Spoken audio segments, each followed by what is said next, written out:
This week in East Brunswick, the Township Council discussed a proposed subdivision adjacent to the Community Beach Dallenbachs area. Highlights of this session will be seen later in the program. Also to come, Sharon Carmazin will be in the studio to speak with Edith Gotmen of the Mental Health Clinic of Catholic Charities about agoraphobia. Later, Mary Tenaccio of the Township Consumer Affairs Department will give tips on holiday shopping. We begin this week's program with a quick look at an interesting group of performers, Creative Theater Unlimited, who entertained the children at the library this past Saturday afternoon. Creative Theater's performance troupe tours New Jersey with original audience participation plays designed to introduce creative drama and related arts to children. The scripts contain key moments when the dramatic action cannot continue without the active participation of audience members who are guided by actor-teachers through improvisation, pantomime, music, and creative movement. Now each and every one of you will be actors here today. If you've never acted, we'll just show you how, then we'll soon begin the play. We're here to entertain you all, and you will entertain us too. So let's get going and we'll have a ball, doing what actors do. We're actors from Creative Theater, and we've got a show to do. We're actors from Creative. That kind of acting is called pantomime. Does anyone know what kind of acting pantomime is? Yes. You pretend to do stuff when there isn't anything that you're really trying to do.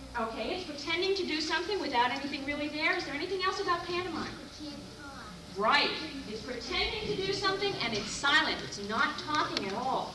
So it means using your face and your body and how you use your hands to show what you have and to show how you feel about it. Since it's the holiday season, what we'll practice this with is when I give you your signal to start, everyone is going to pantomime that he or she has a gift in front of them that they're going to wrap up to give to one of their friends. Okay, so when I give you the signal to start, everyone is going to pantomime wrapping up this wonderful present. Ready? Take your present and begin wrapping now. Begin, that's it. Oh, look at this wonderful paper. Oh, somebody needs some Scotch tape? I saw some. See, that one stick it out of here. Anybody else? Here you go. There you go. Here, you got a pair of Scotch tape. Everybody have a pair of Scotch tape? There you go. Right?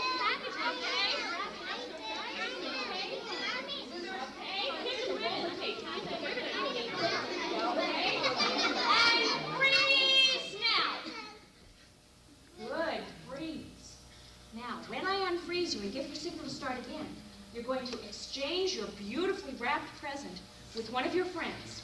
Give it to one of your friends, and then you'll open it up and show us, just by the look on your face and how you're holding it and handling it, if you like it, or if you don't like it so much, if it's just what you wanted, or if it's a pair of mittens that you really don't need. Okay? So when I give you the signal, we're all going to exchange presents and open them up. Ready? Begin now!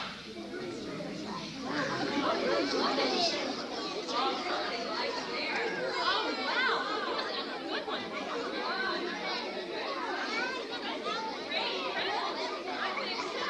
And freeze now! Wonderful freeze. Good. Relax. Good evening. I'm Sharon Carmazin, Assistant Library Director, and I'm happy to welcome you to this segment of This Week in East Brunswick. I'm very happy to have with me this evening Edith Gotmen, who is the Supervising Psychiatric Social Worker for the Mental Health Clinic of Catholic Charities, located right here in East Brunswick. And I was talking to Edith right before we began this evening's taping, and she tells me that she's on a high, and it's from a very, very successful meeting that she had last night with a new self-help group that her agency is forming right here in East Brunswick, and that's what we'd like to talk about tonight. So Edith, can you tell us about this new group that's forming? Yes, we had a first meeting last night of a self-help group for agoraphobics. First, tell us, what is agoraphobia? Well, agoraphobia is a word that comes from the Greek, phobos meaning fear, and agor meaning marketplace. So it's a fear of the marketplace or of crowded places. Does that mean a fear of having a lot of people around you, like crowds? Generally, these are individuals who can't do some of the things that you and I might find very simple to do. For example, standing in line at the supermarket can become a panic-stricken affair for an individual with agoraphobia. How would somebody know they have this condition? What does it feel like? Well, many of the symptoms that are associated with it have to do with panic or an anxiety state, so that you would know because of sweaty palms, palpitations of the heart, which is a very common symptom, and just a very dreaded, intense fear of what might happen. So that in the case of being in a crowded place or in a line at the supermarket or trapped in a public conveyance where you have no control, you may have a sudden panic attack. And the thing that the person suffering from agoraphobia looks for is an escape route. And if there isn't an escape route, it creates tremendous fear of loss of control, or that something will happen where no one would be there to help them. I would think a condition like this would make it very hard for people to function in our kind of lifestyle, with Yeah. shopping malls and supermarkets and bank lines and the rest. It is. Many people stay in their houses and don't come out. I know one individual who's been housebound for 20 years and will just not go out of the house, so that when anyone has to see her, if a doctor has to see her, he has to go to the house. But she will not come out. What do they feel the cause of this is? Well, the cause, generally, one of the key words, I think, is stress. So that some of the onsetting symptoms that might occur would be an accident, a physical illness, a death of a beloved one. Any kind of precipitating incident like that might bring it on, but we're really not so much concerned about what brought it on as doing something about the fear itself. So tell us about your meeting last night. This I have to tell you. It was one of the most exciting things I think that's happened in a very long time. As you know, first let me tell you about how the meeting came about. I have a patient at the clinic who is an agoraphobic. I've been working with her for several weeks, and one of the things that she's been concerned about is that over a period of 10 years she's gone to several therapists, always indicating the need or the wish to associate with other people with the same symptom or to be part of a group. And no one has picked her up on this request. And so when we talked about it, I thought, well, I'd investigate and see what was available in Middlesex County. I called the clearinghouse. There's a self-help clearinghouse, and found out that there was no self-help group in Middlesex County, at which point we decided to go ahead and put out a notice to see what kind of interest there would be in such a group. Put in a 4-line notice in the local newspapers, requested that anyone who was interested call me at 257-6100, and from then on it was all uphill. Did you get a few calls? Now, I received about 25, minimum 25 calls, and I generally spent about 10 minutes with each person that called, because most of them who called were so happy to know that there was something that was going on. They also wanted to check out the validity of the situation, and also whether I was a person that they could trust. And so I spent a considerable amount of time on the phone. In addition to those people, there were those who came just from reading the article. So we ended up with about 45 to 50 people last night, and it was a terrific night. Mm-hmm. So where does the group go from here? Well, we have set up a second meeting for January the 10th, And where will that be? 1983. Mm-hmm. Where will that be? At the present time, I've scheduled it for the clinic. If the need should arise that we need a larger room, I'll probably be in touch with you, Sharon, Okay. for a room at the Maybe the library. meeting will be here. But you know, one of the most gratifying things that happened last night was because of the enthusiasm and the interest. We have formed at this point approximately 6 smaller self-help groups, so that there are in 6 communities already people from last night who will be meeting before the next meeting. Mm-hmm. And this is a wonderful thing. Now, please mention to people where, if they want some more information about this, they can reach you. Right. Give I'm them at the number, okay? 257-6100. Ask for Edith Gotmen, and I'll be most happy to talk with you, to tell you any information that you would like to know about agoraphobia, and perhaps to give you some assistance at the clinic if need be. Are there other self-help groups that operate through the clinic? Yes, we have another one that is currently operating. It's for anorexics and bulimics. Mm-hmm. That's a Now- subject that seems to be Right. quite a bit in the news and in the That's- media these It's a days. life-threatening situation for many people, so that a self-help group was formed prior to the summer, and that meets on the third Monday of every month. Anyone who's interested can just come. Anyone who's interested can come, or again, just call the clinic. We'll be glad to talk with you. And tell us, where are you located? 288 Ruse Lane, East Brunswick. Okay. Well, we thank you very much for being on this evening, and we hope that this information has been of assistance to people who are watching, and that you'll let Edith know if she can be of any help to you. Thank you and good evening.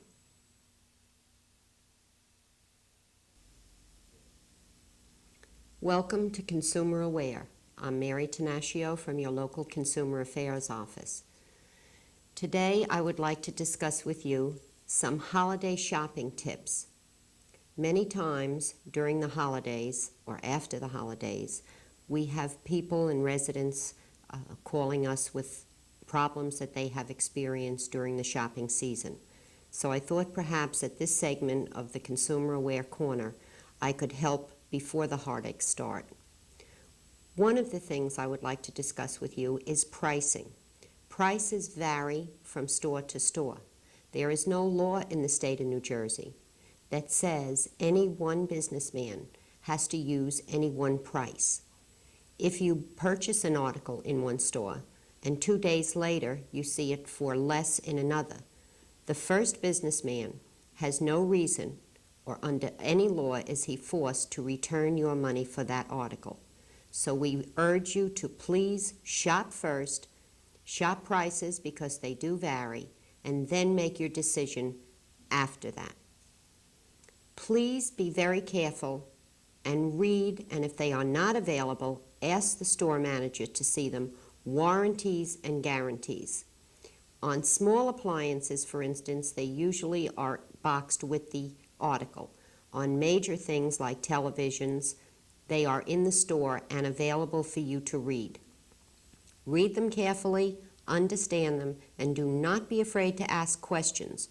One of the most important questions you should ask is who is going to be responsible for this article if it should not work correctly? You, to get it back to the manufacturer, or the store? Make sure you check that before purchase. Another problem that our consumers run into is the problem of deposits. There is no law in the state of New Jersey that says any businessman has to return a deposit to you. The only time the law takes on and is on your side is if that agreement is in writing. For instance, if you are Christmas shopping or holiday shopping and you see something in a store and you want to leave a deposit on it because you're not quite sure what your decision is going to be, you ask them what their policy is. Will they refund your deposit? If they say yes, ask them to please write that on a receipt. Only then will the law protect you. Otherwise, the businessman is under no obligation to give you a deposit back on anything. Check the refund policy. In February 1982, a law went into effect where businessmen must post their refund policy. We do not mandate them to have any particular refund policy, but they have to have one and they have to post it. So, be very careful before shopping and before purchasing to find out what that refund policy is. If you find that it is not posted in a store, please take the time to call the local Consumer Affairs office and we will go out and investigate it. But for your protection, please check their refund policy before purchase. Bargains. Remember, you get nothing for nothing. We all want to shop for the best price, and we all want to shop the sales. Just make sure when you are shopping that you are getting good value for your money and that you are not buying an inferior product. Thank you so much for listening to Consumer Aware today. And if you have any questions or any problems regarding shopping, please give us a call. We are there every day in the municipal building from 9 a.m. to 1 p.m. Thanks so much for tuning in.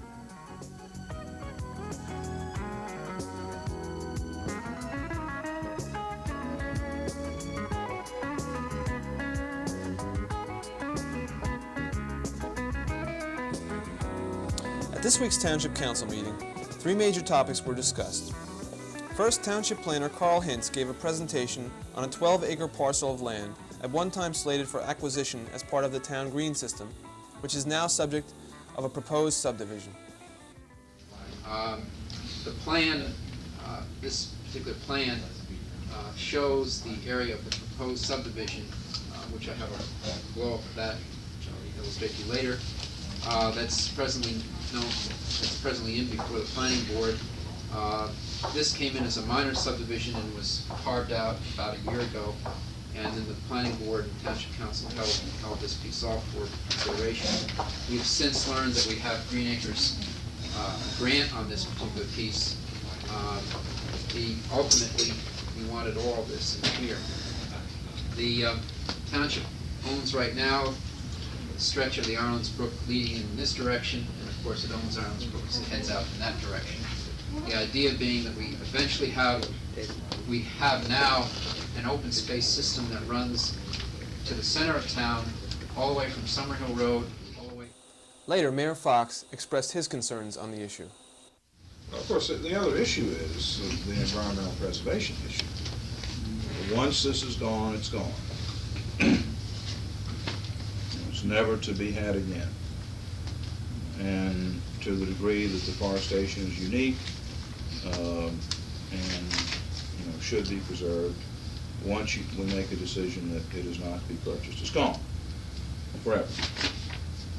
And that's the kind of issue that causes me some concern.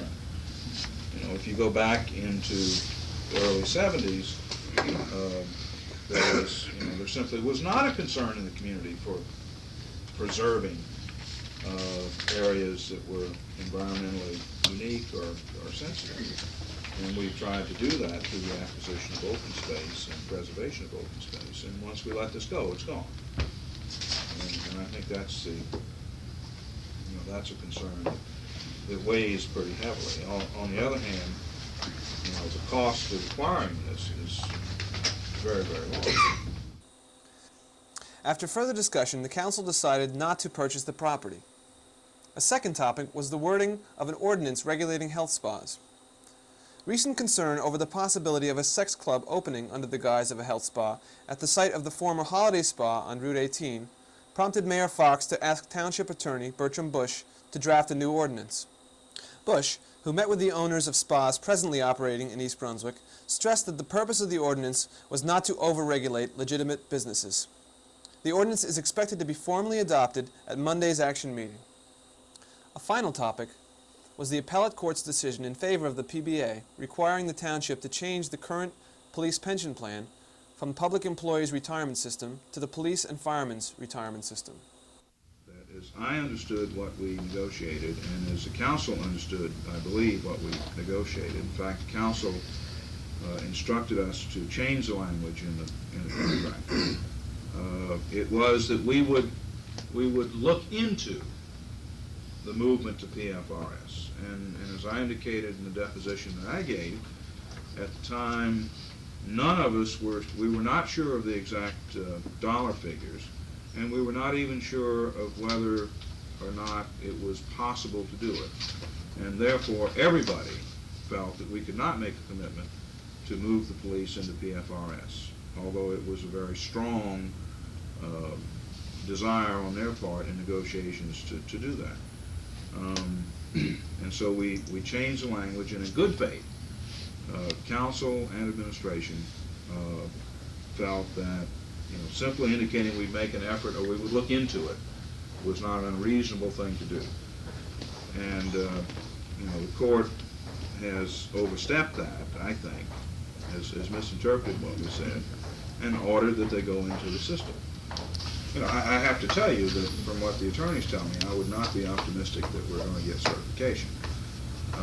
This was a unanimous decision of the appellate court, and in order for the state Supreme Court to hear it, as you probably know, it requires that it be a matter of constitutional significance or, I guess, great public interest. Great public interest. And I suppose if the appellate division just screwed up, they would also consider that as good reason. But those are very tough criteria, so I would not necessarily expect that they're going to certify. What is the bottom line cost to the municipality, and obviously it's going to be this year's budget? Well, no, it's not. Not necessarily.